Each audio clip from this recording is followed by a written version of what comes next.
من يضلل فلا هادي له ونشهد أن لا إله إلا الله وحده لا شريك له ونشهد أن محمدا عبده ورسوله صلى الله تعالى عليه وعلى آله وأصحابه وبارك وسلم تسليما كثيرا كثيرا أما بعد فأعوذ بالله من الشيطان الرجيم بسم الله الرحمن الرحيم هل أتى على الإنسان حين من الدهر لم يكن شيئا مذكورا إنا خلقنا الإنسان من نطفة أمشاج نبتليه فجعلناه سميعا بصيرا إنا هديناه السبيل إما شاكرا وإما كفورا۔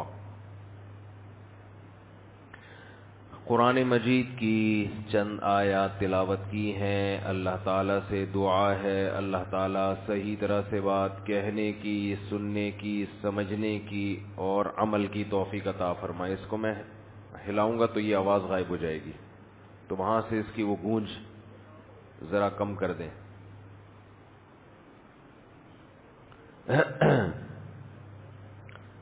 قرآن مجید کی جو آیات میں نے تلاوت کی ہیں، اس میں اللہ تعالیٰ نے انسان کو اس کا ماضی بتایا ہے۔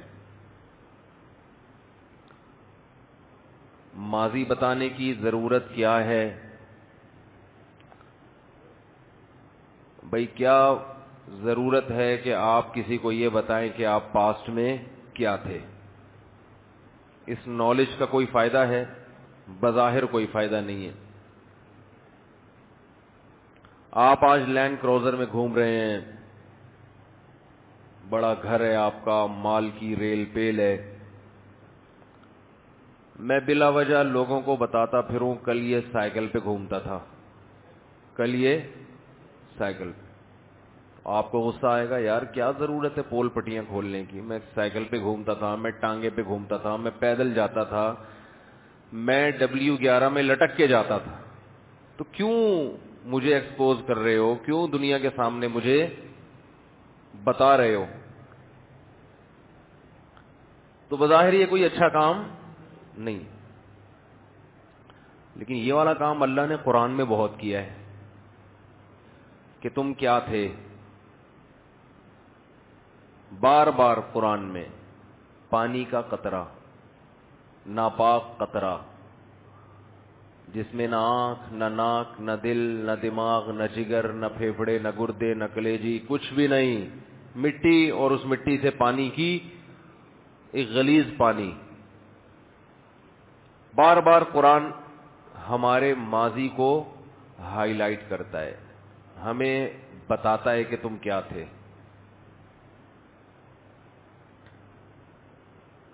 یہ اس لیے بیان کرتا ہے کہ جو شخص ماضی سے جس کا لنک نہیں ہوتا، رشتہ نہیں ہوتا، اپنا ماضی کیسا تھا بھول جاتا ہے، تو وہ اترانے لگتا ہے، وہ اپنی اوقات بھول جاتا ہے۔ ایک عام آدمی جو لینڈ کروزر میں گھوم رہا ہے، بڑا گھر ہے اس کا، اللہ کا دیا بہت ہے، بہت کچھ ہے اس کے پاس، اسے جب آپ اس کا ماضی یاد دلائیں گے، تم سائیکل پہ تھے، تم ٹانگے پہ تھے، اور لوگوں کے سامنے، تو اسے غصہ آئے گا، اور یہ ایک فضول حرکت ہوگی۔ جو تھا نا، اب کیا ضرورت ہے؟ لیکن ایک آدمی لینڈ کروزر پہ گھوم رہا ہے اور سائیکل والوں کی توہین کر رہا ہے۔ بات آ رہی ہے سمجھ میں کہ نہیں آ رہی؟ بڑی گاڑی میں جاتا ہے اور جہاں کوئی سائیکل والا آتا ہے، تمسخر کے ساتھ، مذاق کے ساتھ ہارن دے کے اس کا مذاق اڑاتا ہے، اسے تنگ کرتا ہے، اوئے ہٹو، دیکھتے نہیں ہو کون آ رہا ہے، بدتمیزی سے بات کرتا ہے، W11 کی انسلٹ کرتا ہے۔ W11 کا پتہ چل ہی گیا ہوگا اب تو بہت سے لوگوں کو۔ جو W11 میں لٹک کے جا رہے ہیں، بیٹھ کے جا رہے ہیں، ان کی توہین کرتا ہے۔ یہ دیکھو، ان کو سفر کرنے کی تمیز نہیں ہے۔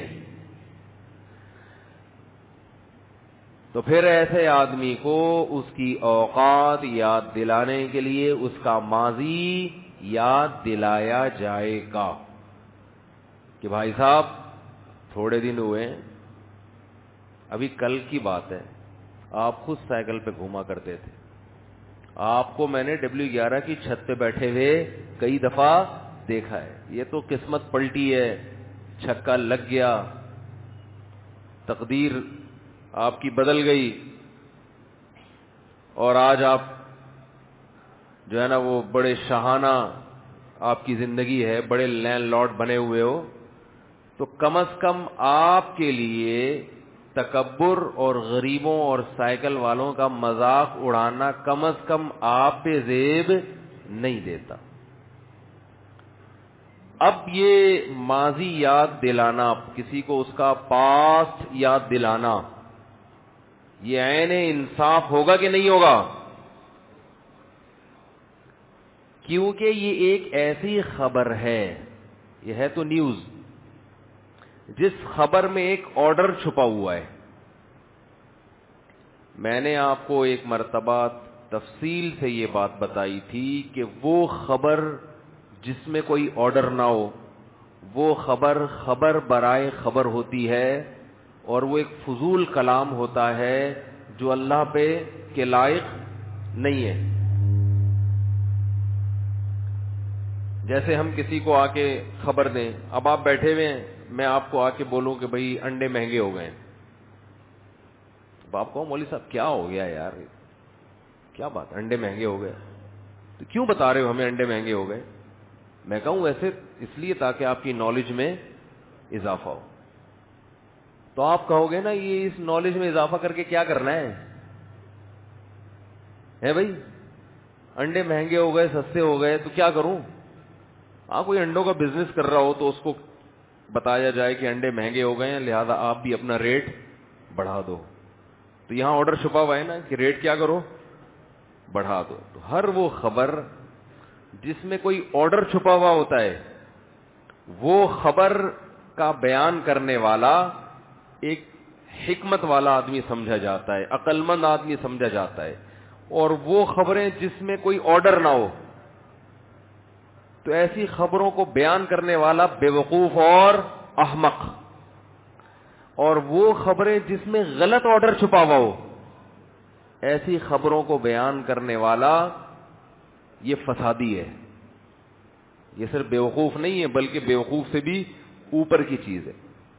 جیسے ہمارے اخبار اور جو ہماری نیوز ایجنسیز ہیں، ان میں سے بہت سے لوگ ایسی خبریں بیان کرتے ہیں جن میں نہ صرف یہ کہ کوئی آرڈر نہیں ہوتا بلکہ آرڈر ہوتا ہے تو غلط آرڈر۔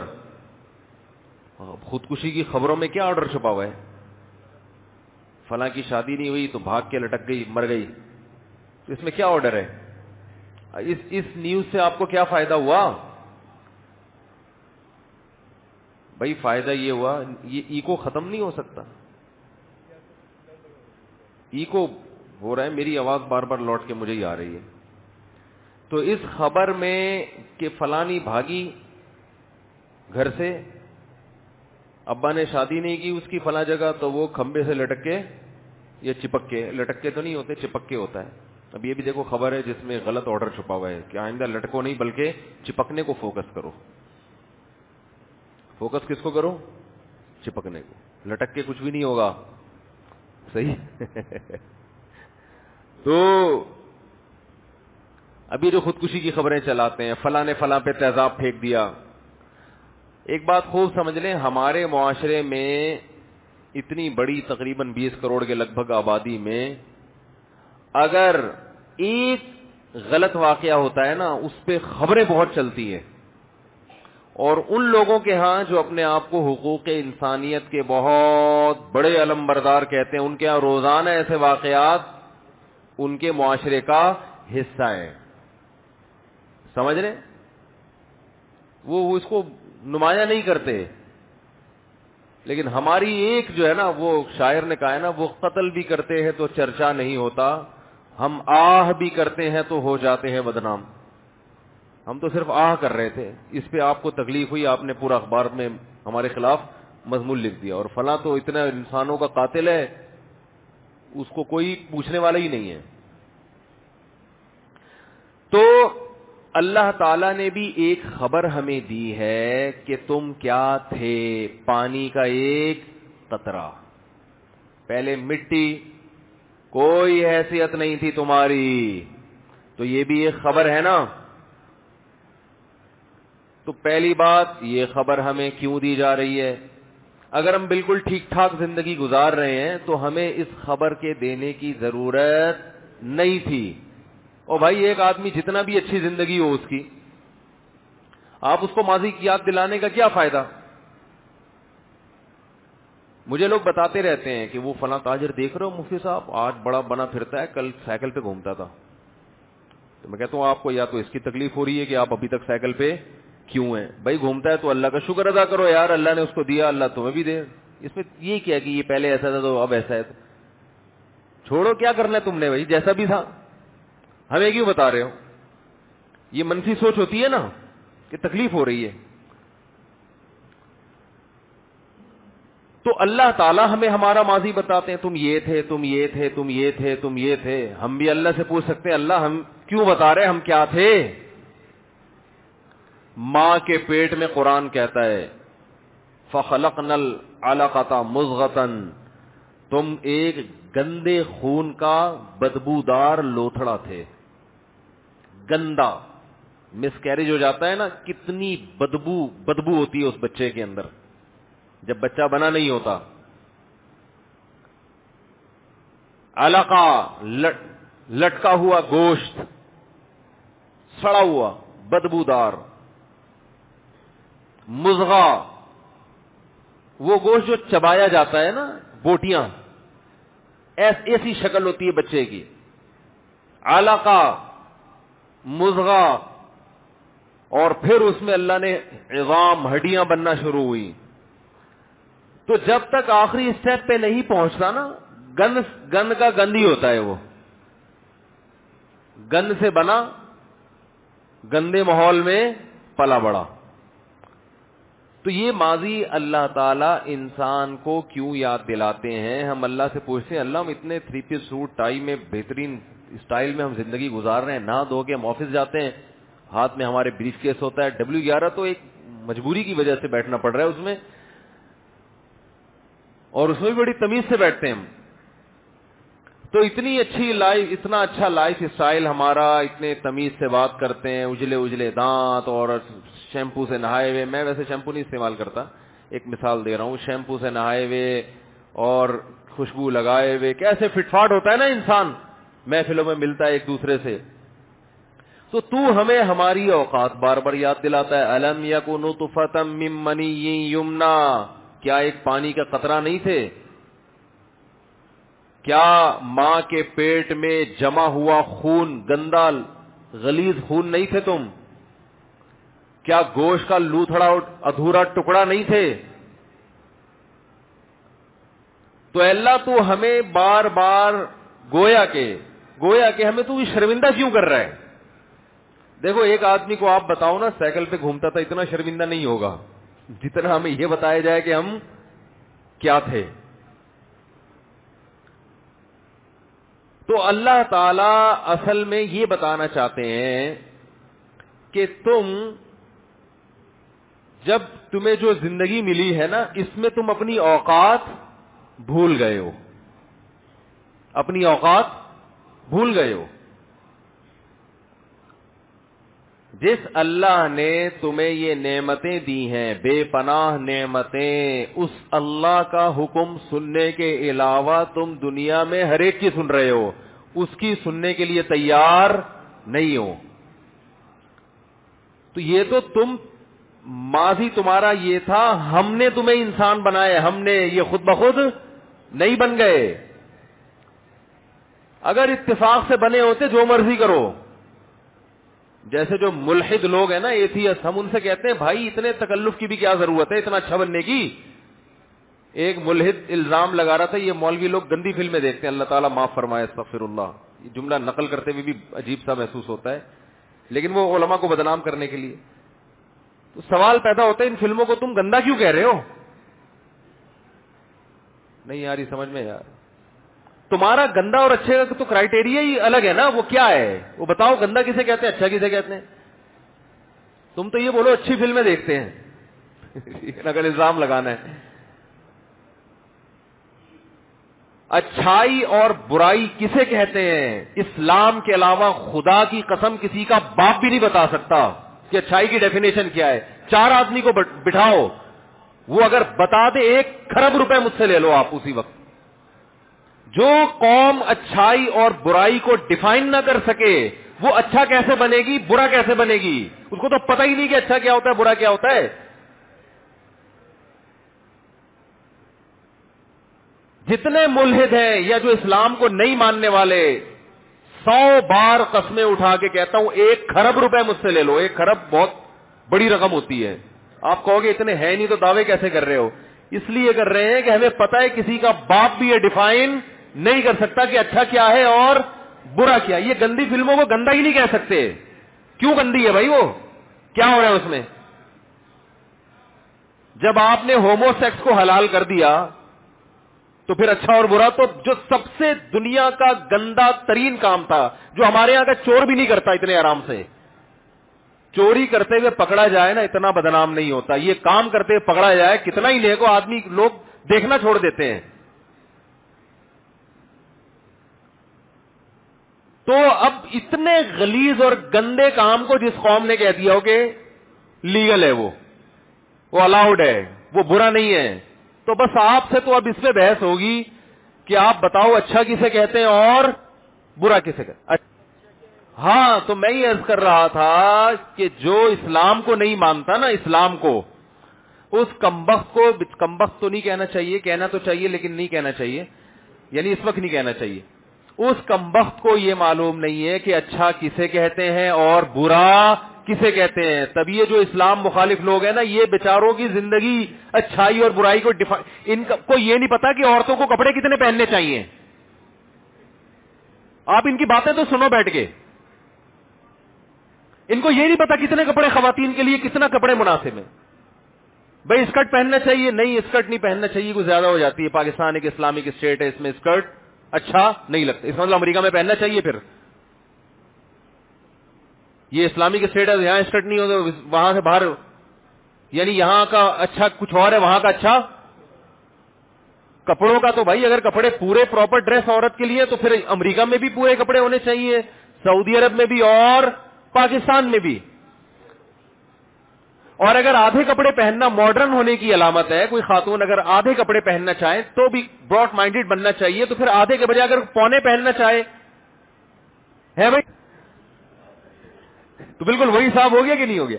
بھائی اگر آدھے کپڑے پہننا ٹھیک ہے, جیسے کہ لبرل لوگ کہتے ہیں کہ خاتون اگر آدھے کپڑے پہنے ہوئے ہیں تو اس میں کوئی بری بات نہیں ہے. مرد کو چاہیے اپنی آنکھوں کو, اپنی نگاہوں کو نہ گندا ہونے دے. وہ یہ بڑے ڈائلگ آج کل مارکیٹ میں چل رہے ہیں کہ اصل تو انسان کی سوچ ہوتی ہے. تو اگر اصل انسان کی سوچ ہے تو یہ آدھے کا اگر تکلف نہ کریں اور یہ پونے پہ آ جائیں, تو چونکہ اصل کیا ہے انسان کی سوچ. بھائی واقعی جو آدمی گندا نہ ہو تو وہ تو پورے بغیر کپڑوں کے بھی آئے گی, تو وہ کیوں دیکھے گا اس کو, ٹھیک ہے نا. اور جو گندے آدمی ہوتے ہیں وہ پورے کپڑوں میں بھی عورت کو دیکھ رہے ہوتے ہیں.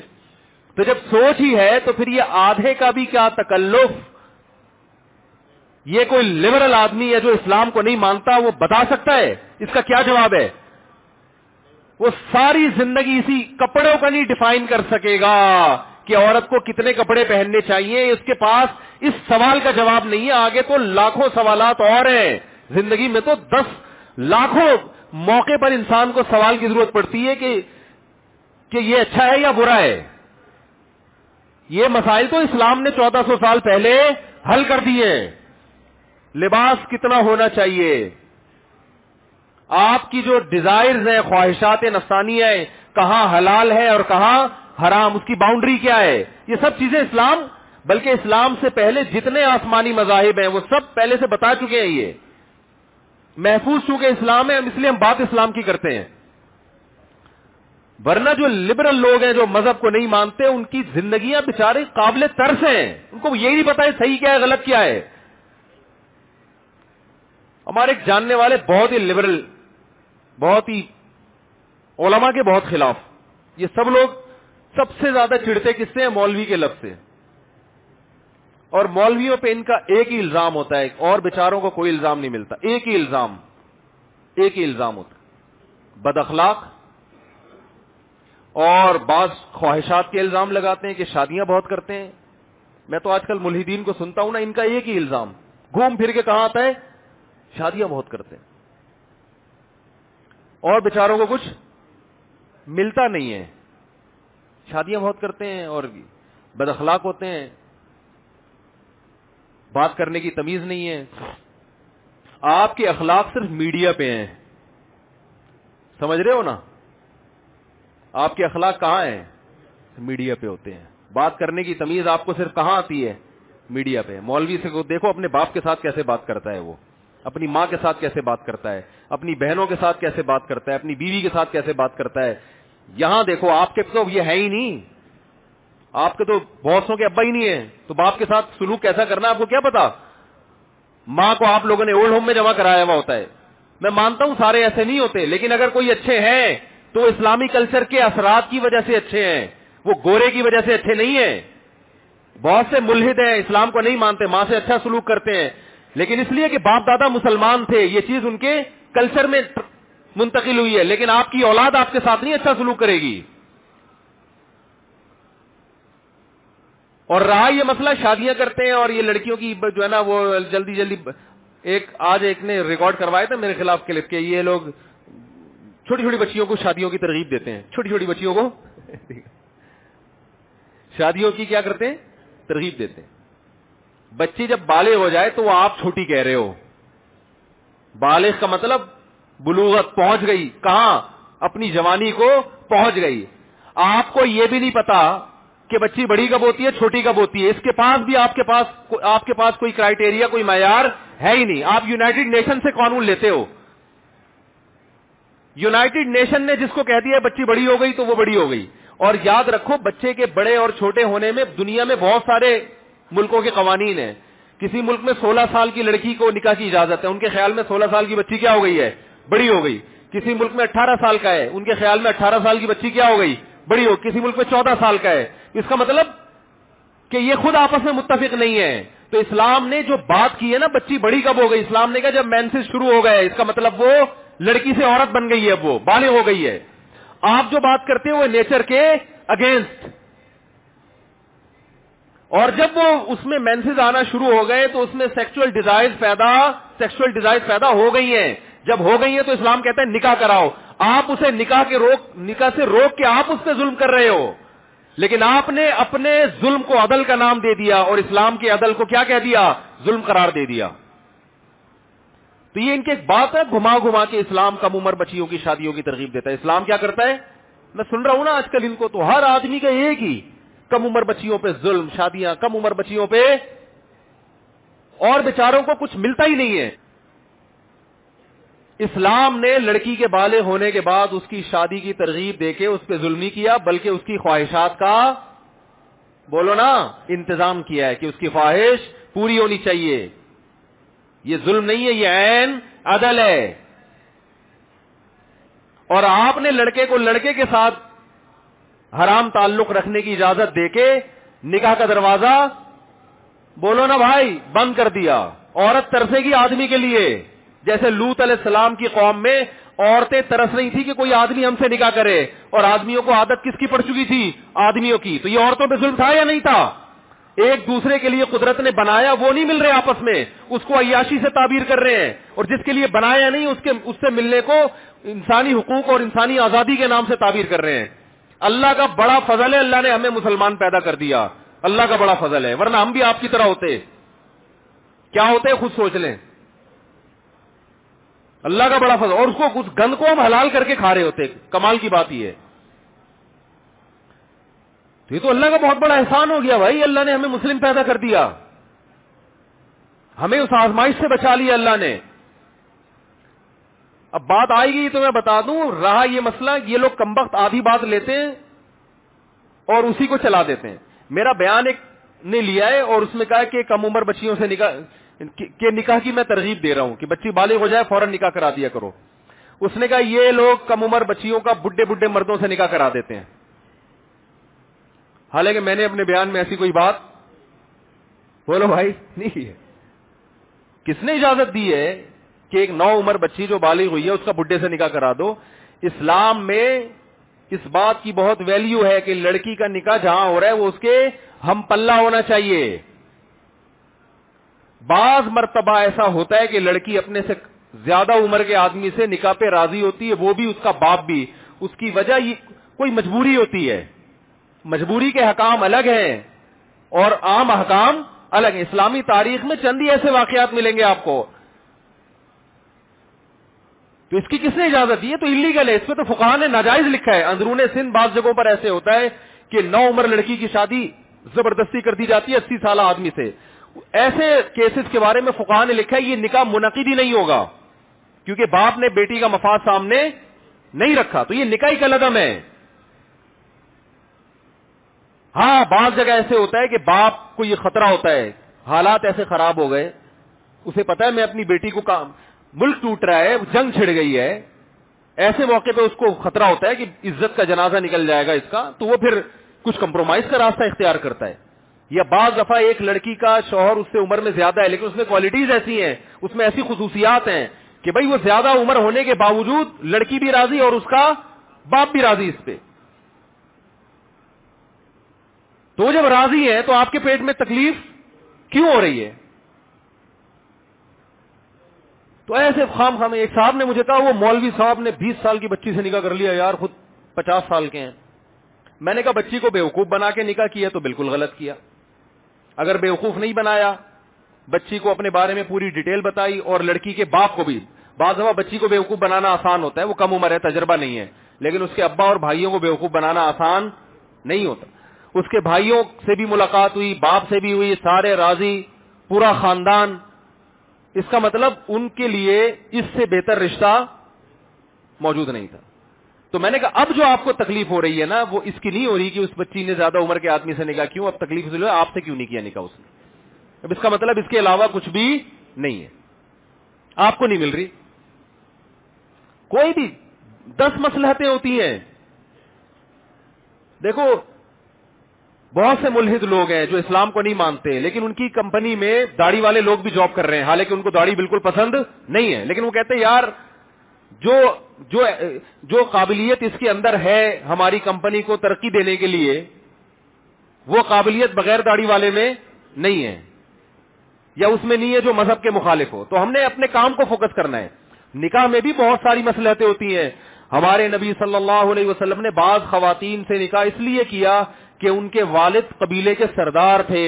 آپ نے اس نیت سے نکاح کر لیا کہ ان کے والد سے رشتہ داری ہوگی اور عرب سے دشمنی میں کمی واقع ہو جائے گی.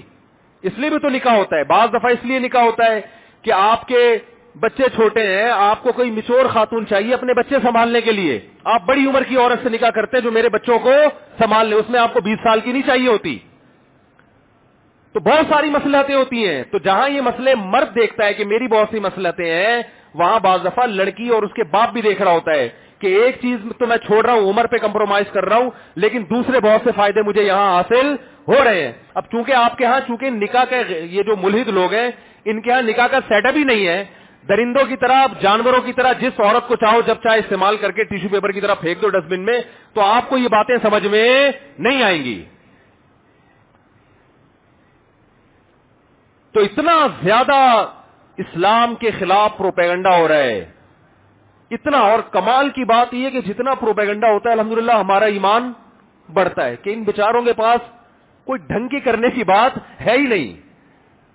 اس کا مطلب ہے کہ ان کو بھی اسلام میں کوئی فالٹ نظر نہیں آتا. کوئی ہوتا تو بتاتے نا. وہ پھر گھما کے نبی صلی اللہ علیہ وسلم نے امی عائشہ سے نکاح کیا اتنی کم عمری میں. جن سے کیا ان کو اعتراض تھا. آپ کہہ سکتے تھے اس وقت وہ بچی تھیں, تو جب بڑی ہو گئی اس وقت بھی وہ خوش تھیں. اس وقت وہ کہہ دیتی میرے ابا نے معاذ اللہ نقل کفر میرے ساتھ غلط کیا, اس وقت خوش تھی وہ. ان کے والد بھی خوش, وہ بھی خوش. اور وہ تو اتنا خوش کہ ہم اس کو بیان نہیں کر سکتے. وہ اس قسم کے مشورے اگر ان کو کوئی دے جا کے کہ آپ کے ساتھ ظلم ہوا ہے, وہ کہیں گے تمہارا دماغ خراب ہو گیا ہے. تو اس لیے ان تلوں میں تیل نہیں ہے. تو بات کہاں سے کہاں چلی گئی؟ کیا کر رہا تھا میں بات؟ جی ہاں، تو میں یہ کر رہا تھا کہ ان لوگوں کے پاس اچھائی اور برائی کا کوئی معیار ہے ہی نہیں, اور جو مذہب سے جتنا دور ہوگا نا, یاد رکھو, اس کی زندگی میں اتنی ہی زیادہ کنفیوژن ہوگی. کنفیوزڈ آدمی کی جو لائف ہوتی ہے نا, اس کی لائف ویسے ہی ہوگی. وہ یہ پریشان رہے گا بچوں کی تربیت کیسے کرنی ہے, میرا بچہ اچھا کب کون سا کام کرے گا کہ یہ کیا کہلائے اچھا, اس کو یہ نہیں پتا کہ کیا کہلائے. بیٹی بھاگ گئی گھر سے, اللہ نہ کرے کسی کی, اب وہ اسی پہ سوچتا رہے گا یار یہ ٹھیک کیا یا غلط کیا, ٹھیک کیا یا,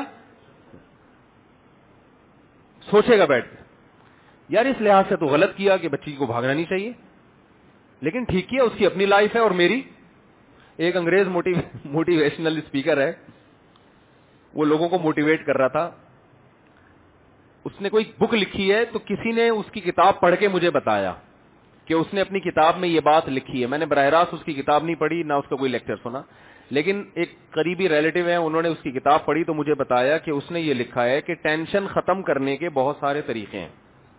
وہ بھی ٹینشن ختم کرنے کے بہت طریقے ایجاد کیے ہوئے ہیں نا انہوں نے, کہ اس طرح سے بھی ختم ہوگی. اور کمال کی بات یہ ٹینشن ختم کرنے کے طریقے بتا رہا ہوتا ہے, بعض دفعہ وہ خود کھمبے سے لٹک کے یعنی چپک کے مر رہا ہوتا ہے. وہ بعض دفعہ, ہمیشہ نہیں. کہیں آپ کہیں وہ فلاں تو تھا, وہ تو نہیں لٹکا تھا, نہ وہ چپکا تھا. تو اس نے کہا ٹینشن ختم کرنے کا ایک بہت یعنی پہلا اصول یہ ہے کہ آپ یہ دیکھو کہ جس بات کی وجہ سے آپ کو ٹینشن ہے وہ آپ کی ٹینشن ہے بھی یا نہیں ہے. یعنی ایسا تو نہیں خام خواہ میں دوسرے کی ٹینشن آپ نے اپنے سر لی گئی. اور اس میں مثال دی بیٹی کی شادی. گورا مثال کیا دے رہا ہے کہ آپ اگر بیٹی کی شادی کی ٹینشن سے پریشان ہو تو پہلی بات یہ کہ یہ بیٹی کی ٹینشن ہے, یہ آپ کی ٹینشن آپ نے بلا وجہ اپنے سر لی ہوئی ہے. یہ تو اس کا کام ہے بھائی, تم نے شادی کرنی ہے. کیا خاندانی حل بتایا کہ نہیں بتایا؟ سبحان اللہ. تو اور ہمارے ہاں زیادہ تر سنا انہی کو جاتا ہے, موٹیویشنل اسپیکرز کو. کہتے ہیں گورا ہے, یہ زبردست موٹیویٹ کرے گا, اور بھائی جان یہ تمہارے دلوں سے تمہاری بیٹیوں کی ٹینشن نکال دے گا. اب دیکھو, انہوں نے چونکہ معاشرے کو سیدھا نہیں کر سکتے, وہ ان کو پتا ہے کہ اگر میں یوں کہوں کہ بیٹی کی ٹینشن لو لیکن اس کا حل یہ ہے, تو دنیا میں کسی کا باپ بھی یہ ٹینشن حل نہیں کر سکتا. کیونکہ جب آپ حل کی طرف جاؤ گے, آپ اس حل کو آپ تو مانو گے, آپ کی بیٹی نہیں مانے گی. وہ کہے گی ابا ٹاٹا جا رہی ہوں میں. تو ان کو پتا ہے بیٹی کو کنٹرول میں لانا اس معاشرے میں کسی کے باپ میں دم نہیں ہے. لہذا انہوں نے ٹینشن ختم کرنے کا بہترین طریقہ بتایا کہ جو بیٹی کی ٹینشن ہے وہ بیٹی کو رہنے دو, وہ آپ نہ لو. یہ زیادہ تر موٹیویشن ہمارے ہاں یوٹیوب کے ذریعے ہمارے ملک میں کیا ہو رہی ہے, اور اس سے ہمارا کلچر تباہ ہو رہا ہے. صرف اس بیس پہ کہ انگریز موبائل اچھا بناتا ہے, انگریز گاڑیاں اچھی بناتا ہے, انگریز نے جو ہے نا وہ چاند پہ قدم رکھ لیا, تو اب ساری چیزیں کس سے لینا شروع کر دی؟ بھائی انگریز موبائل اچھا بنائے گا, انگریز دکانیں اچھی بنائے گا, انگریز بزنس اچھا بنائے گا, انگریز انسان اچھا نہیں بنائے گا. انسان اچھا تو اسلام ہے جس کے لیے اللہ نے قرآن نازل کیا ہے. قرآن سائنس کی کتاب نہیں ہے, اور قرآن نے دعویٰ بھی نہیں کیا کہ یہ کوئی سائنس کی کتاب ہے. قرآن نے دعویٰ کیا ہدی للمتقین, جو لوگ ہدایت حاصل کرنا چاہیں گے, گائیڈنس چاہیں گے کہ زندگی کیسے گزاری جائے, اچھا انسان کیسے بنا جائے, ان کو گائیڈنس کہاں سے ملے گی؟ قرآن سے ملے گی. انگریز کو بھی, جاپانیوں کو بھی, فرانسیسی کو بھی, مسلمان کو بھی اچھا انسان بننے کی گائیڈنس قرآن کے علاوہ آپ کو کہیں سے نہیں ملے گی. اس لیے اس پر کسی کا قبضہ بھی نہیں ہے, کسی کا قبضہ نہیں ہے قرآن پہ. اللہ نے قرآن میں عربوں سے خطاب نہیں کیا, یا ایھا الذین یا ایھا العرب, کہیں بھی نہیں ہے قرآن میں اے عربو. یا ایھا الذین آمنوا, اے لوگوں جو اس کتاب کو مانتے ہو. جو نہیں مانتے ان کو کہا یا ایھا الناس, اے لوگوں. ساری دنیا آ گئی اس میں. اسلام کسی قوم کے ساتھ خاص نہیں ہے. یہ تو عربوں میں اب عصبیت پیدا ہو گئی ہے. خلافت عثمانیہ کا جب خاتمہ ہوا نا تو وہ عربیت کی بیس پہ ہوا, اسلام کی بیس پہ نہیں, کیونکہ اسلام کی بیس پہ اس خلافت کو ختم کرنا ممکن نہیں تھا.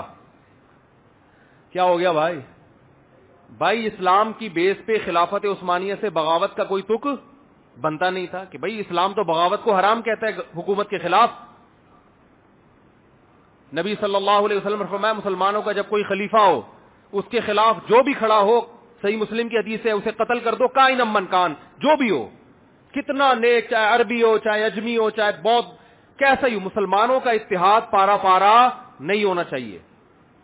تو اگر وہ اس بیس پہ خلافت کا خاتمہ ہوتا کہ یہ اسلامی خلافت ہے تو کوئی بھی ساتھ نہیں دیتا. خاتمہ انگریز نے جو کروایا، جو بعض عرب، سب عرب اس میں شامل نہیں تھے، بعض عربوں کو یہ بتایا کہ تم عرب ہو اور حکومت تم پہ کون کر رہے ہیں؟ ترکی تمہارا باپ کیوں بنا ہوا ہے؟ ٹھیک ہے نا، ترکی حرمین کا محافظ کیوں ہے؟ اسلام تو تمہارا ہے، ترکوں کا تھوڑی ہے. حالانکہ 800 سال ترکوں نے اسلام کی قیادت کی ہے، کوئی کم نہیں ہے یہ. 800 سال، جس کو انگریز بھی عظیم عثمانیین کہتا ہے، گریٹ عثمانیین، انگریز بھی کہتا ہے عظیم خلافت. تو اسلام کی بیس پہ یہ میں نے ایک بہت بڑے عرب عالم سے سنا، شیخ صالح العثیمین رحمہ اللہ تعالی، انہوں نے بیان میں فرمایا کہ عرب اسرائیل کی جنگ میں عربوں کو کبھی بھی فتح، بولو نا، نہیں ہوگی. اس لیے کہ یہ عرب اسرائیل کی جنگ ہے. جب تک اس جنگ کو اسلام اور اسرائیل کا نام نہیں دیا جائے گا اللہ کی مدد نہیں آئے گی. مسلم اسرائیل کی جنگ کہو گے تو مدد آئے گی. اللہ نے عربوں کی مدد کا وعدہ نہیں کیا. اگر اللہ نے عربوں کی مدد کا وعدہ کیا ہوتا تو اللہ محمد صلی اللہ علیہ وسلم کے مقابلے میں جو عرب لڑ رہے تھے وہ زیادہ تھے، میجورٹی میں تھے. ادھر جو عرب تھے وہ اقلیت میں تھے نبی کے ساتھ، ادھر عرب میجورٹی میں تھے. اللہ ان کی مدد کرتا، ابو جہل کی مدد کرتا، عتبہ ابن ولید کی مدد کرتا، ابو لہب کی مدد کرتا اللہ تعالیٰ. آپ صلی اللہ علیہ وسلم تنہا اور آپ کے ساتھ اکیلے ابو بکر. تو بتاؤ، 2 عرب اس طرف، باقی سارے، بولو نا، اس طرف. مدد کی ان 2 کی نا. اس کا مطلب اللہ نے عربوں کی مدد کا وعدہ، بولو نا بھائی، نہیں کیا. کس کی مدد کا وعدہ کیا ہے؟ مسلم کی، اسلام کی، جو قرآن پر ایمان لائے گا اور اللہ کے نبی پر ایمان لائے گا. اس کے لیے عربی ہونا ضروری نہیں ہے. تو اسلام کی جو دعوت ہے وہ کسی قوم کے ساتھ خاص نہیں ہے. مجھے وہ حدیث بڑی پیاری لگتی ہے. حضرت سلمان فارسی رضی اللہ تعالی عنہ، جو فارس کے تھے، پرشین تھے، فارسی بولتے تھے، جب ایران پر مسلمانوں نے حملہ کیا ہے، حضرت عثمان کا دور تھا غالباً، حملہ کہاں ہو رہا ہے؟ ایران پر.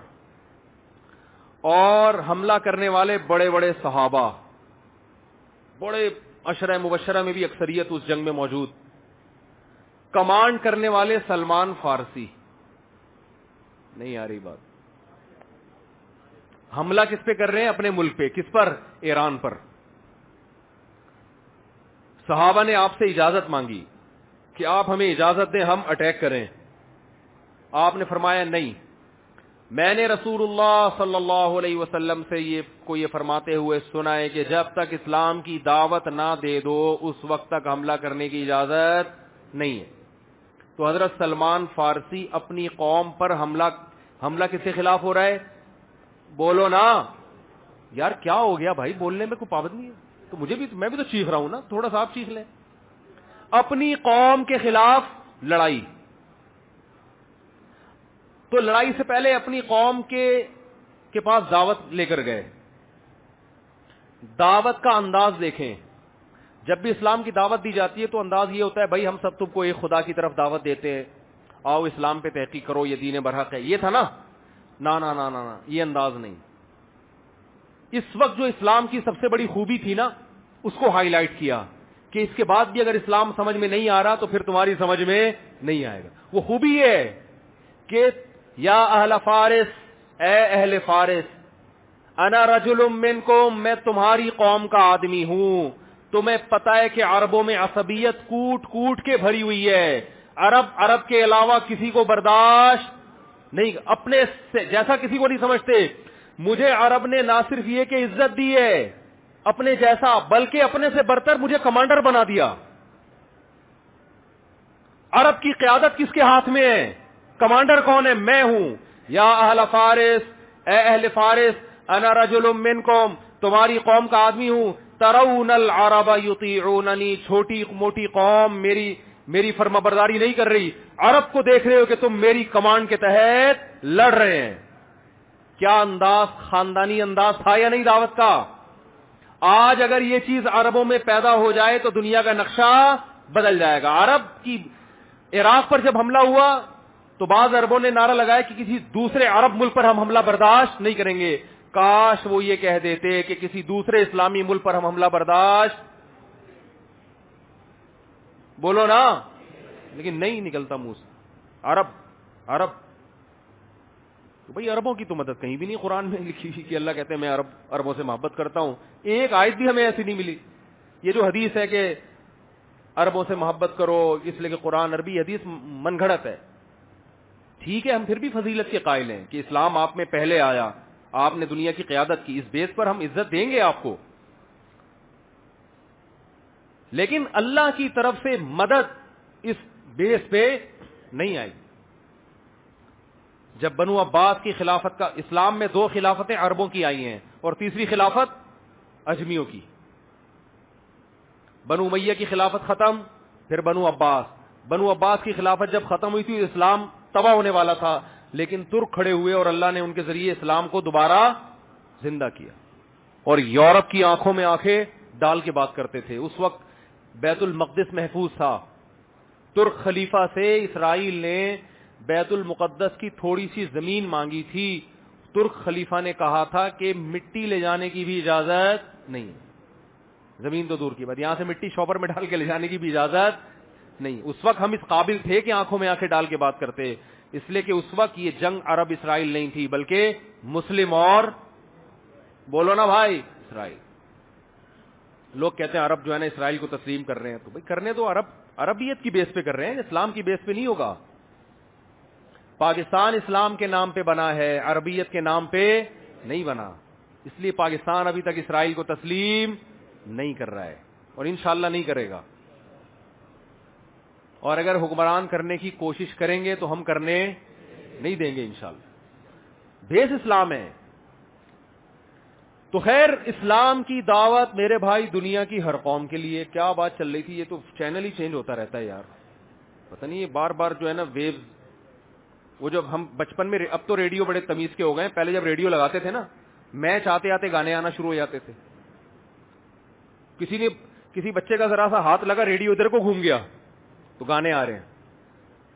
پھر جناب تھوڑا سا چھینک آئی کسی کو تو اس کی فریکوینسی کیا ہو گئی، چھینک سے چینج، خبریں آنا شروع. تو میرا بیان بھی کچھ اسی سٹائل کا ہو رہا ہے آج کل. کیا ٹاپک لے کے چلتا ہوں، کدھر کو آ رہا ہے، وہ فریکوینسی کیا ہو رہی ہے، چینج ہو رہی ہے. خیر، جو بات یہ یہاں کہاں سے آیا میں، ہاں تو میں بتا رہا تھا اچھائی برائی کا ان کے پاس کوئی معیار ہی نہیں ہے. بات شروع کہاں سے ہوئی تھی جو بیان، ہاں ماضی جو اللہ تعالیٰ انسان کو یاد دلاتے ہیں میرے بھائی، ماضی اللہ تعالیٰ انسان کو اس لیے یاد دلاتے ہیں کہ انسان اپنے پریزنٹ کو دیکھ کے، اپنے حال کو دیکھ کے اپنا ماضی، اپنی اوقات بھول جاتا ہے. تبھی تو قرآن نے کہا اولم یرل انسان انا خلقناہ من نطفۃ فاذا هو خصیم مبین. نبی صلی اللہ علیہ وسلم کے پاس آیا نا غیر مسلم، وہ بھی آخرت کا قائل نہیں تھا، قبرستان کی بوسیدہ ہڈی اٹھا کے لایا. آپ کہتے ہو کہ اس ہڈی میں دوبارہ جان پڑے گی، بھلا اس میں کون دوبارہ جان ڈالے گا؟ کوئی حساب و کتاب نہیں ہے، بس یہ دنیا ہے، مر کے سب ختم. اب بات یہاں سے چل رہی تھی کہ یہ اپنی لائف میں کنفیوز ہوتے ہیں، ساری زندگی ٹھوکریں کھاتے رہتے ہیں، ان کو پتہ ہی نہیں کہ بچی گھر سے معاذ اللہ بھاگ گئی ہے، اللہ نہ کرے، تو یہ اچھا کام ہوا ہے کہ کیا ہوا ہے، برا ہوا ہے. تو ان کو یہی نہیں پتہ چلتا. کسی چیز میں ان کے پاس کوئی معیار نہیں ہے. شراب پینا اچھا کام ہے کہ نہیں ہے اچھا کام، نہیں پتہ ان کو. ہاں تو میں واقعہ بتا رہا تھا، یہ پھر دوبارہ اس طرف آتا ہوں میں جلدی سے. وہ ہمارے ایک جاننے والے تھے، بہت ہی لبرل ٹائپ کے آدمی نا، تھے تو ہیں بھی، تھے کیا ہیں، ان کو نہیں پتا چلے گا ان کے بارے میں بات ہو رہی ہے. وہ مولویوں کو سنتے ہی نہیں ہے بالکل، ان کو مولوی کے لفظ سے چڑ ہے. حتیٰ کہ کسی کی چھوٹی چھوٹی داڑھی بھی ہو نا، اس سے بھی چڑ ہے ان کو کہ چھوٹی چھوٹی کیوں رکھی ہوئی ہے. تو وہ ایک دن مجھے کہنے لگے کہ وہ کسی پنجاب میں کہیں واقعہ سنا رہے تھے کہ یار وہ ایک صاحب ہیں کسی خاتون کے گھر جاتے ہیں, ہمارے پڑوس میں پنجاب میں کہیں رہتے تھے وہ, تو وہ پڑوس میں وہ ان کے اہل خانہ میں جو خاتون ہیں ان سے تھوڑے سے اچھے ریلیشن نہیں ہیں ان کے. تو میں نے کہا یہ کیوں, تو آپ کو کیا یعنی اس پہ مطلب یہ کہ آپ کیوں پریشان ہیں اس پہ؟ یہ تو نہیں میں نے کہا کیا کہتا مطلب کہ آپ کو کیا مسئلہ کیا ہے آپ کے ساتھ؟ تو انہوں نے کہا یہ غلط ہے, یہ کیا ہو رہا ہے غلط. میں نے کہا کیوں غلط ہے؟ وہ خاتون جب ایگری ہیں, یہ صاحب آ رہے ہیں آپس میں, ان کی سلام دعا ہو یا کچھ بھی ہو, ہمیں کہ اللہ معاف فرمائے, جو بھی ہو رہا ہے تنہائی میں مل رہے ہیں, تو کیا اس میں کیا ہے پرابلم, کیا ہے اس میں؟ کہہ رہے تھے کہ سوسائٹی اس چیز کو پسند, اسلام تو کبھی پھوٹے منہ زبان سے نہیں نکلے گا نا, اسلام سے تو ایسا چڑ ہے, کیونکہ اگر نام لے لیں اسلام اس کو پسند نہیں کرتا تو اسلام تو پھر بہت ساری اور بھی چیزیں جن کو پسند نہیں کر رہا. کہہ رہے ہیں سوسائٹی اس کو قبول نہیں کرتی. سوسائٹی جو ہے نا, معاشرہ کہتے تو تھوڑا سا ان کو برا لگتا کہ یار یہ مولوی صاحب سمجھیں گے میں بہت ہی پرانے زمانے کا آدمی ہوں. انہوں نے کہا ہماری سوسائٹی اس کو قبول نہیں کرتی. میں تو بہت جگہوں پہ ادب تمیز میں خاموش رہتا ہوں, ہر جگہ ہر بات کرنے کی نہیں ہوتی. میرے ساتھ ایک صاحب بیٹھے ہوئے تھے, وہ بھڑ گئے ان سے. میں چاہ رہا تھا بھڑوں, لیکن میں نہیں ہر جگہ بھڑتا. ایک آدمی پہلے ہی علماء سے اتنا بتکا ہوا ہے تو اس سے کیا بحث کی جائے یار. جب تک وہ خود نہیں چاہے گا پوچھنا تحقیق کرنا, ہم سے رابطہ خود نہیں کرے گا, ہم کیوں ہر ایک کی الجھیں بھائی, کیونکہ بات اس سے بننے کے بجائے بگڑتی ہے. میں چپ بیٹھا ہوا تھا, دوسرے صاحب بگڑ گئے. انہوں نے کہا اگر سوسائٹی میں اس کی پرمیشن ہو پھر ٹھیک ہے, سوسائٹی اگر اس کی اجازت دے دے پھر ٹھیک ہے. اب وہ چپ. میں بتا رہا ہوں نا یہ کیا ہوتے ہیں, کنفیوز, ان کو نہیں پتا اچھا کیا ہے اور برا کیا. اب وہ اگر یہ کہتے ہیں ہاں پھر ٹھیک ہے, اس کا مطلب پھر سوسائٹی اس سے بھی آگے چلی جائے. ارے تو پھر اس سے بھی آگے جائے سوسائٹی, وہ بھی ٹھیک ہے. کیونکہ پھر میں بیٹھا ہوا تھا, میں نے کہا اب اگر انہوں نے کہا نا ٹھیک ہے تو پھر میں پھر اب میں میدان میں کود جاؤں گا. پھر میں ان کو ایسی مثالیں دوں گا کہ پھر یہ بھی ٹھیک ہے, پھر یہ بھی ٹھیک ہے. کیونکہ لوط علیہ السلام کی جو سوسائٹی تھی وہ تو سوسائٹی تو اس کے ہاں تو یہ لیگل نہیں تھا. جو کچھ وہ گندگی کر رہے تھے وہ تو سوسائٹی کی وجہ سے کر رہے تھے نا. جب لوط علیہ السلام نے ان سے کہا کہ تم غلط کر رہے ہو, انہوں نے کہا ہماری سوسائٹی میں یہی رواج ہے, آپ کو رہنے رہیں ورنہ یہاں سے آپ چلے جائیں. یہ تو قرآن کے الفاظ ہیں. تو ان بیچاروں کو کے پاس کوئی معیار بولو بھائی نہیں ہے, اور یہ صرف ان کے پاس نہیں, اسلام کے علاوہ کسی کے پاس بھی نہیں ہے. تبھی یہ قانون بناتے ہیں, چینج کرتے ہیں, بناتے ہیں, چینج کرتے ہیں. یہ بنایا پھر چینج کیا. یہ ہمارے 1400 سال سے جو سسٹم ہے نا وہ اب تک چینج بولو بھائی نہیں ہوا, وہی چلا آ رہا ہے. ہماری جو مدارس میں فقہ کی کتابیں پڑھائی جاتی ہیں نا, کوئی 1200 سال پہلے لکھی ہے, کوئی 1300 سال پہلے لکھی ہوئی ہے بھائی. اور لکھی ہے, قانون تو نبی کے دور میں آ گیا تھا ریٹن فارم میں, کوئی 1300 سال پہلے لکھا گیا, کسی کو 1200 سال پہلے ریٹن فارم میں. قانون تو وہ تو صحابہ میں تو تھا, فقہا نے بعد میں لکھا ہے اس کو. وہ قانون آپ پڑھو آپ حیران ہو جاؤ گے. اور آپ کی اطلاع کے لیے عرض ہے, 100 سال پہلے تک وہی فقہ جو لا ہے نا, جو خاص طور پر تجارت سے متعلق یا کتاب القضاء عدالتی قوانین سے متعلق, وہ یورپ کی یونیورسٹیوں میں بھی پڑھایا جاتا ہے. گوروں نے سارا مال وہیں سے لیا ہے. اب تک بہت سی ٹرم ایسی ہیں جو ہماری استعمال ہو رہی ہیں, بہت سی اصطلاحات ہماری استعمال ہو رہی ہیں. تو وہ قانون الحمدللہ چینج نہیں ہو رہا اور آج تک کامیابی کے ساتھ چل رہا ہے. یہ لوگ طلاق کے احکامات کا بڑا مذاق اڑاتے ہیں کہ اسلام میں طلاق کا نظام کیسے, 3 طلاقیں نکالی, بیوی ہمیشہ کے لیے حرام, 2 لفظ بولنے سے اتنا بڑا تباہی آ رہی ہے, اور بڑے کچھ اعتراضات کرتے ہیں. اتنے سوال پیدا ہوتا ہے, آپ گراؤنڈ ریئلٹی کیا ہے؟ یہ اسلام کا نظام ہے طلاق کا جس کو آپ ظلم کہہ رہے ہو, لیکن سب سے خاندان فیملی سسٹم پوری دنیا میں کس کا ہے؟ سب سے مضبوط فیملی سسٹم مسلمانوں کا ہے. یہ ریسرچ ہے, سب سے کم ڈیورس کا ریشو اس قوم میں ہے, مسلمانوں میں. اس کا مطلب آپ جس قانون کو غلط سمجھ رہے ہو, آپ کی مینٹل جو لیول ہے وہاں تک ہے نہیں. وہ آپ اپنی علمی کی وجہ سے. یہی اسلام کا حسن ہے کہ جو قانون آپ کو اچھے نہیں لگ رہے لیکن جب دنیا میں نافذ کیا گیا تو ان کا اچھا ہونا ثابت ہوا ہے. بات آ رہی ہے سمجھ میں کہ نہیں آ رہی؟ ہم ایک دو خاندانوں کو دیکھ کے اندازہ لگاتے ہیں اس نے 3 طلاقیں دے دی, گھر اجڑ گیا. قانون اکثریت کو دیکھ کے بنایا جاتا ہے, چند ایک کو دیکھ کر نہیں. وہ ایک کا اجڑتا ہے تو 100 کے گھر بستے ہیں. وہ پھر وہ زبانوں کو کنٹرول کرتے ہیں. ہاں, جب سے یہ اسلام کے نام پہ جو نام نہاد لبرلز پیدا ہوئے ہیں نا, غامدی صاحب جیسے, معذرت کے ساتھ, اس کے بعد سے اسلام کا بیڑا غرق ہونا شروع ہو گیا ہے. مسلمانوں کا بیڑا غرق ہونا شروع ہو گیا اس کے بعد. اسلام کی ایسی تشریحات جو 1400 سال میں کسی نے نہیں کی تھی, ہر چیز پہ لیبل لگا دیا. اب پتہ نہیں ابن العربی کے حوالے سے محترم کا کوئی نیا ملفوظ آیا کہ ختم نبوت جو ہے وہ نبی کے بعد نیا نبی آ سکتا ہے اور یہ ختم نبوت کے منافی نہیں ہے. اور ابن العربی کو شیخ اکبر بنا کے, پتہ نہیں ابن عربی میں نے کیا لکھا ہے وہ تو میں نے نہیں دیکھا, لیکن اگر لکھا ہے تو غلط لکھا ہے. اور ویسے بھی آپ تو فقہا کو یا کسی بھی بزرگ کو ویسے ہی نہیں مانتے, آپ تو ڈائریکٹ قرآن ڈائریکٹ ہر بات میں آپ کہتے ہیں میں تو کسی کو نہیں مانتا. آج آپ مانے تو ایسا مانے, ختم نبوت کے مسئلے پہ ایک شخص کو ایسا مانے کہ پوری قرآن پوری احادیث ایک طرف اور تمام فقہا تمام محدثین ایک طرف, اور ابن العربی آج شیخ اکبر بھی بن گئے اور اسلامی دنیا کے سب سے بڑے مفسر بھی بن گئے وہ. تو یہ تو ناانصافی ہے نا, کیا خیال ہے بھائی؟ وہ ملفوظ آ رہے تھے لیکن وہ انتقال ہو گیا, ابھی چھوڑو رہنے دو, سمجھ گئے ہوں گے آپ لوگ. تو بھائی ہمارے پاس وہ بات میں نے لے کے جو شروع کی تھی نا, وہ پھر میں انشاءاللہ, اللہ نے ہمیں ہمارا جو ماضی یاد دلایا ہے وہ اس لیے دلاتے ہیں کہ ہم اپنی اوقات میں رہیں, کیونکہ ہم تکبر کا شکار ہو جاتے ہیں. اور جو سائیکل چلاتے تھے نا بچپن میں, تو آج لینڈ کروزر میں سائیکل والوں کو توہین سے. یہ ٹاپک ادھورا رہ گیا ہے, انشاءاللہ پھر بعد میں اس کو کسی وقت پورا کریں گے. تو یہ بھی نماز کے بعد جو ہے تھوڑی دیر مسائل کا سیشن ہوگا, جو بیٹھنا چاہیں بیٹھ سکتے ہیں, جانا چاہیں جا سکتے ہیں. اللہ تعالیٰ عمل کی توفیق عطا فرمائے. بیان میں ایک چھوٹی سی بات کمپلیٹ کر کے پھر میں سوالات کا جواب دیتا ہوں. یہ جو ہمارے معاشرے کا ایک نیگیٹو پہلو دکھایا جاتا ہے نا, فلاں میں عورت پہ تیزاب پھینک دیا, فلاں مولانا نے یہ غیر اخلاقی حرکت کر لی, فلاں یہ کر رہا ہے, فلاں یہ کر رہا ہے, تو دیکھو یہ مسلمان, یہ تیسری دنیا کے لوگ ایسے ہوتے ہیں.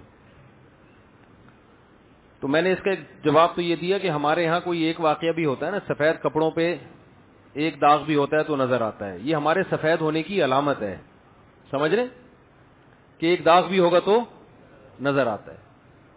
اور جن لوگوں کا کلچر ان داغوں سے بھرا ہوا ہے وہاں یہ واقعات صبح شام ہوتے ہیں, ان کو وہ لفٹ نہیں کراتے, یہ ہو گیا وہ ہو گیا, چلتا ہے, یہ کوئی اتنی بڑی بات نہیں ہے. اب جیسے وہ چلتا ہے پر ایک چٹکلا یاد آیا, لیکن یہ کہ وہ لوگ پھر چٹکلے پر ہی پورا وہ بنا لیتے ہیں. ایک آدمی, چھوڑا یار بہت زیادہ ہو جائے, وہ لوگ میمز بنا لیتے ہیں آج کل, جو اس میں میسج ہوتا ہے, جو سبق مل رہا ہوتا ہے, وہ سبق کو فوکس نہیں کیا جاتا, وہ ایک لطیفہ برائے لطیفہ چلا دیتے ہیں. وہ اچھائی اور برائی کا معیار نا, کہ اگر آپ اسلام کو فالو نہیں کرتے تو آپ کے پاس اچھے کو اچھا کہنے کا اور برے کو برا کہنے کا کوئی معیار ہے ہی نہیں. وہ ایک آدمی کئی سال بعد گھر آیا نا, تو گھر میں بیگم کی گود میں چھوٹا سا بچہ دیکھا, کہنے لگا میں اتنے سال گھر سے باہر آتا, یہ بچہ کیسے پیدا ہو گیا؟ تو بیگم نے کہا دیکھیں اگر اتنی چھوٹی چھوٹی باتوں کو اور آپ ایشو بنائیں گے نا تو میں اور آپ ساتھ نہیں چل سکتے. اتنی چھوٹی چھوٹی باتوں کو اگر آپ ایشو بنائیں گے تو ہم دونوں کی زندگی ساتھ نہیں گزر سکتے. تو واقعی اگر آپ اسلام کو نہیں بناتے نا تو پھر یہ بھی چھوٹے چھوٹے ایشو ہیں آپ کی نظر میں. آپ کو ہو سکتا ہے ابھی بڑا لگ رہا ہو کیونکہ کلچر کہہ رہا ہے کہ یہ ایشو بڑا ہے, تو کلچر کل چینج ہوگا, تو یہ جب یہ بڑے بڑے ایشو معاشرے میں عام ہو جائیں گے تو یہ بڑے بڑے ایشو کیا بن جائیں گے؟ چھوٹے چھوٹے چھوٹی چھوٹی باتیں بن جائیں گی. تو اسی طرح یاد رکھو ہمارے معاشرے میں چونکہ یہ جرائم کا ریشو بہت کم ہے, بہت کم ہے, اس لیے کہیں ہوتا ہے تو اس کو اچھالنے کی کوشش کی جاتی ہے, وہ فلاں محلے کے فلاں نکڑ پہ فلاں علاقے میں ایسا ہوا. اب جیسے یہ جو واقعہ ہوا موٹر وے پہ, بہت ہی غلط بدترین واقعہ ہے, اس کی جتنی مذمت کی جائے کم ہے.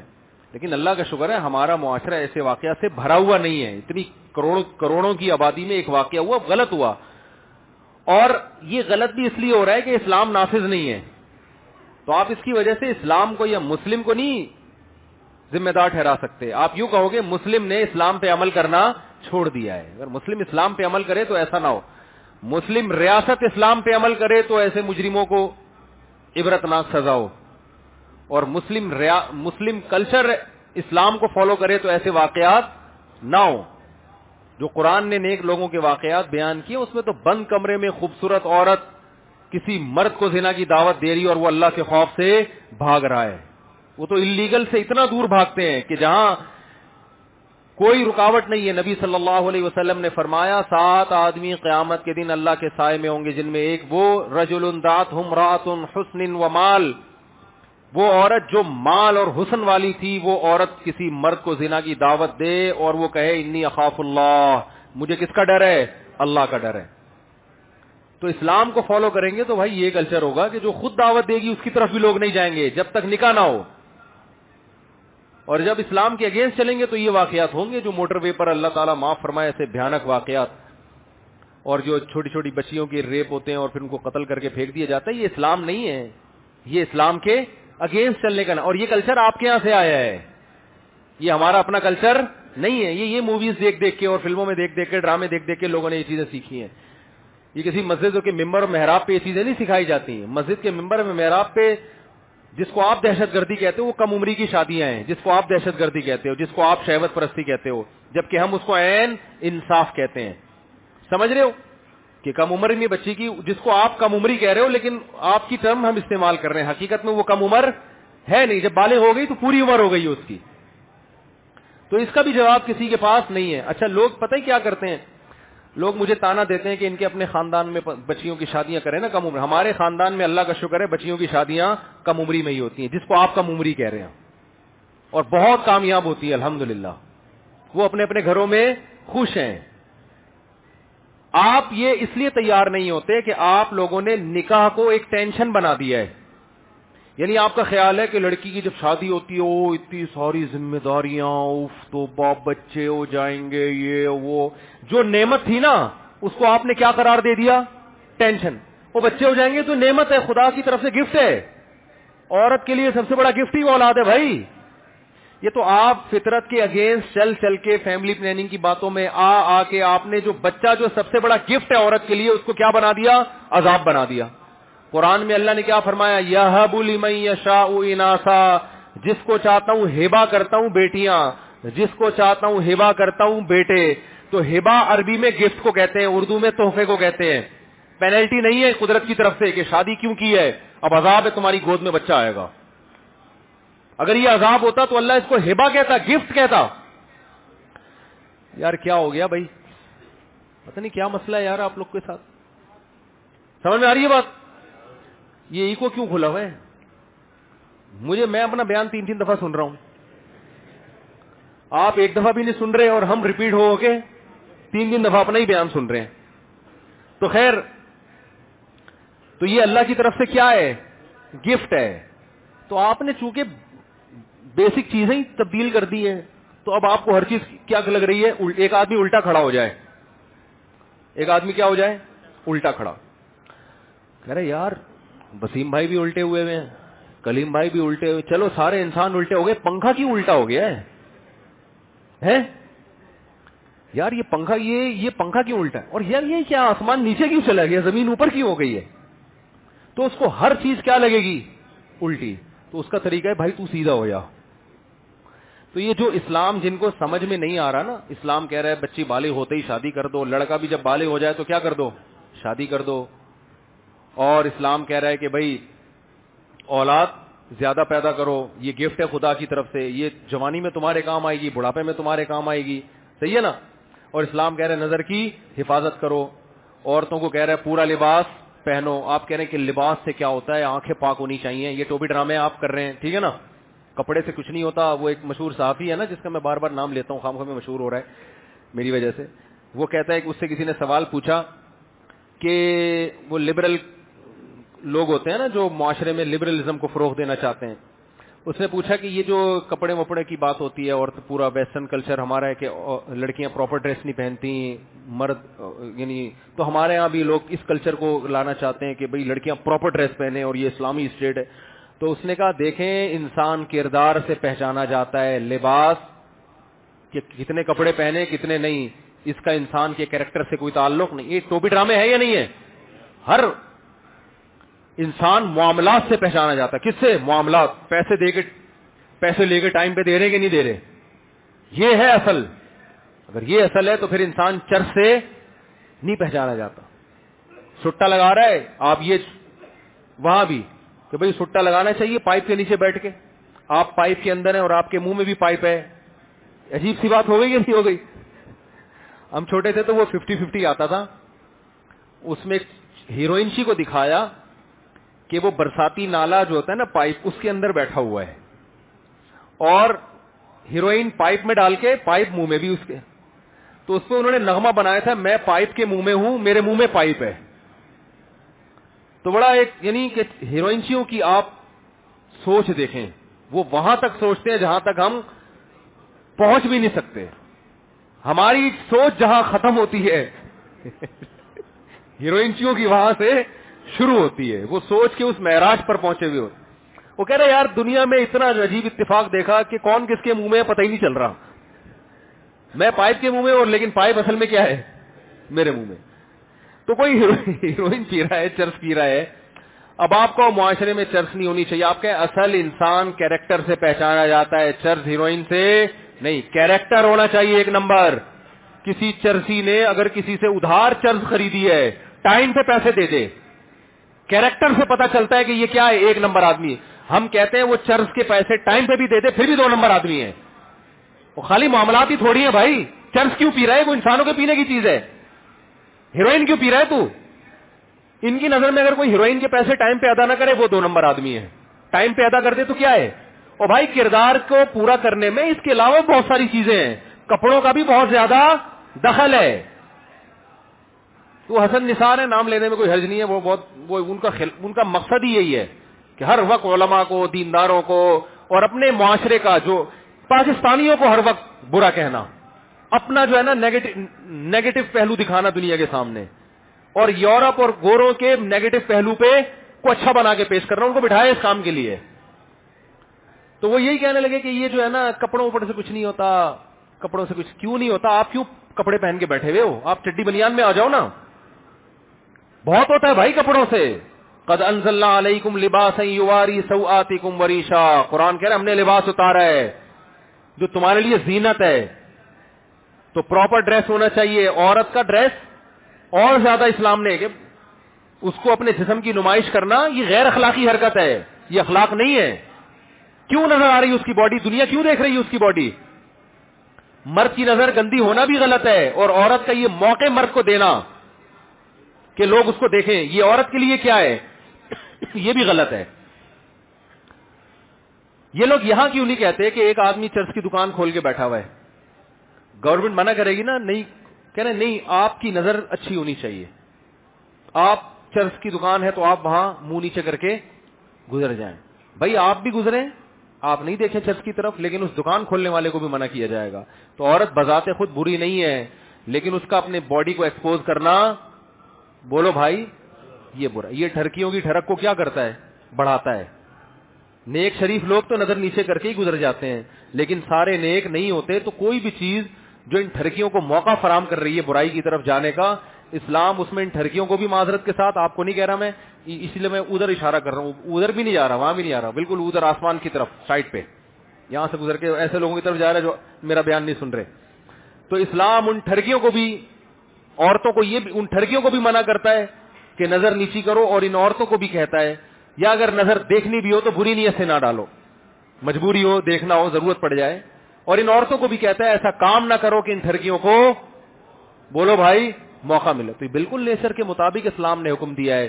لیکن آپ چونکہ برائی کو فروغ دینا چاہتے ہو معاشرے میں، تو برائی پہ آپ چمک پٹیاں لگا کے فروغ کر رہے ہو، اچھے اچھے لیول کے ساتھ بیچ رہے ہو اس کو. سمجھتے ہو کہ نہیں سمجھتے؟ اس لیے اللہ کے علاوہ کوئی بھی صحیح بات نہیں کرتا، یاد رکھو. باقی ہر انسان کا اپنا مفاد ہوتا ہے، اپنے مفاد میں باتوں کو کیا کرتا ہے وہ گھماتا ہے. تو وہی اسے گھمائے گا کہ وہ جیسے 4 سال کے بعد آیا بچہ ہو گیا تو کہہ رہا ہے بیگم سے, تو بیگم کہہ رہی دیکھیں اتنی چھوٹی چھوٹی باتوں پہ گھما رہی ہے کہ نہیں گھما رہی ہے, ٹھیک ہے, چھوٹی چھوٹی باتیں ہوں گی تو ہماری آپس میں نہیں چل سکتی. تو ایک تو میں نے یہ بتایا کہ اتنے واقعات ہوتے نہیں ہیں جتنے, جو تھوڑے سے ہوتے ہیں تو پھیلایا بہت جاتا ہے. دوسری بات یہ ہے کہ جو واقعات ہوتے بھی ہیں وہ اسلام کی وجہ سے نہیں ہو رہے, وہ اسلام کی مخالفت کی وجہ سے ہو رہے ہیں. سمجھ رہے ہو؟ جو واقعات ہو رہے ہیں وہ اسلام کی وجہ سے نہیں بلکہ اسلام کی مخالفت. تیسرا, کچھ واقعات غلط فہمی ہوتی ہے. جیسے میں نے بتایا لوگ کہتے ہیں مولویوں کے اخلاق ایسے, مولوی یوں, تو ہو سکتا ہے کوئی 2-4 مولویوں کے آپ مثالیں سامنے رکھ دو. میں نے کہا یہ اپنے باپ سے اچھا سلوک کرتے ہیں, ماں سے اچھا سلوک کرتے ہیں, بیوی بچوں سے اچھا سلوک کرتے ہیں. اس میں کچھ لوگ آتے ہیں وہ مولوی اپنی بیوی کو مار رہا ہے, وہ یوں کر رہا ہے, وہ یوں کر رہا ہے. تو بھائی کوئی بھی کسی کو بھی پگڑی پہنا کے داڑھی رکھوا کے کسی پہ بھی مولوی کا لیبل تھوڑی لگایا جا سکتا ہے. دوسری بات یہ ہے کہ اگر کوئی اپنی بیوی سے بد اخلاق ہے, میرے پاس تو بہت میاں بیوی کے کیس آتے ہیں. ماں باپ اور اولاد کا اتنے مسئلے نہیں ہوتے, زیادہ تر ایشوز کہاں ہوتے ہیں؟ میاں بیوی کے. تبھی قرآن نے ان کے جھگڑوں کو زیادہ اہمیت سے بیان کیا ہے, کیونکہ اللہ کو پتا تھا یہ دونوں زیادہ لڑیں گے. باقیوں کو اللہ نے نہیں بتایا ان کے اصول, لڑائی کیسے ختم کی جائے, علیحدگی کیسے ہو, جوڑ کیسے ہو, اس کو قرآن نے بہت زیادہ تفصیل سے بیان کیا ہے, کیونکہ اللہ انسان کی فطرت سے واقف ہے. اللہ کو پتا ہے ابا اور اولاد بیٹے کا اتنا جھگڑا نہیں ہوگا جتنے جھگڑے کس کے ہوں گے؟ میاں بیوی کے. تو اس لیے اللہ نے اس کو بہت بیان کیا ہے. ساس بہو کے جھگڑوں کو اللہ نے اتنا بیان نہیں کیا, کیونکہ عرب کے کلچر میں ساس بہو کے جھگڑے تھے نہیں. کیوں نہیں تھے؟ 4 شادیوں کی وجہ سے, معذرت کے ساتھ. حقیقت ہے یہ. ایک عورت کو پتا ہے میرے اس بیٹے سے ایک بہو نہیں دوسری بھی آ سکتی ہے, تو وہ حساس کم ہوتی ہے. اب ایک عورت کے 1 یا 2 بیٹے ہیں تو وہ ساری پورا فوکس کس کو کرتی ہے؟ وہ ایک بہو جو اکلوتی ہے نا, اس پہ اس کا پورا فوکس ہے. جب ہول سیل کے حساب سے بہویں ہوں گی, اتنا بڑا ایشو بولو نا بھائی نہیں ہوگا. یار یہ بھی ٹھیک ہے, وہ بھی ٹھیک ہے, صحیح ہے, یہ کام کر دیتی, وہ یہ کرتی, وہ بالکل نہیں پوچھتی چلو ایک اسپیئر میں بگڑی بھی ہونی چاہیے یار. یہ سارے مسئلے ہمارے اسلام کو پورا فالو نہیں کر رہے. حقیقت بتا رہا ہوں, اسلام میں سوکنوں کی لڑائیاں ہیں, ساس بہو کی نہیں سنی ہم نے قرآن و سنت میں, سوکنوں کی سنی ہے. اور وہ لڑائی حل کرنا آسان ہے, الگ الگ کر دو, اور ان پر محبت کرنا آپس میں واجب بھی نہیں ہے. سوکنوں پر بھائی لڑیں, تم ادھر رہو, تم ادھر رہو, بس ختم. جب بیوی اور ماں میں لڑائی ہوتی ہے نا, ساس آپ کی ماں میں اور آپ کی بیوی میں, پھر انسان بڑا غیرت میں آ جاتا ہے. ماں کو کیسے چھوڑ دوں میں؟ اور بیوی کی طرف لڑکے گا تو ماں ناراض ہو جائے گی. وہ بڑا سینسٹیو رشتہ ہے, ماں تو ماں ہے.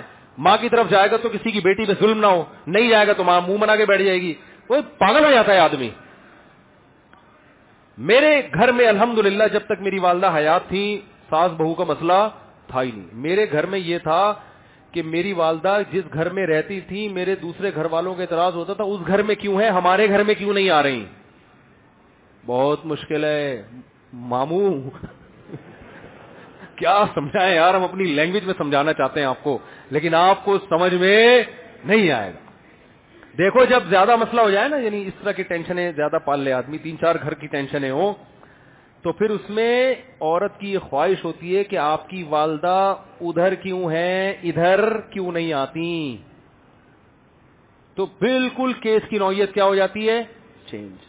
نندیں ادھر کیوں جا رہی ہیں, ادھر ابھی کیا ادھر کیوں آگے بیٹھ جاتی ہیں, اپنے گھر میں ان کو سکون نہیں ہے. ان کمبختوں کو یہ ہوتی ہے نا باتیں. آپ کی بہنوں کو لگتا ہے اپنے گھر میں ان کی سسرال والے لفٹ نہیں کراتے, ہر دوسرے دن آگے یہاں کے بیٹھ جائیں گی. پھر کیا ہوگا, کیس کی نوعیت چینج. وہاں کیوں جا کے بیٹھ جاتی ہیں, کیا میں ان کی بھابھی نہیں ہوں, اس کو زیادہ فوکس کیا جا رہا ہے. بالکل نوعیت کیا ہو جائے گی, چینج. تو وہ سارے آداب ہی, لیکن اپنی ذمہ داری پہ. کس کی ذمہ داری پہ؟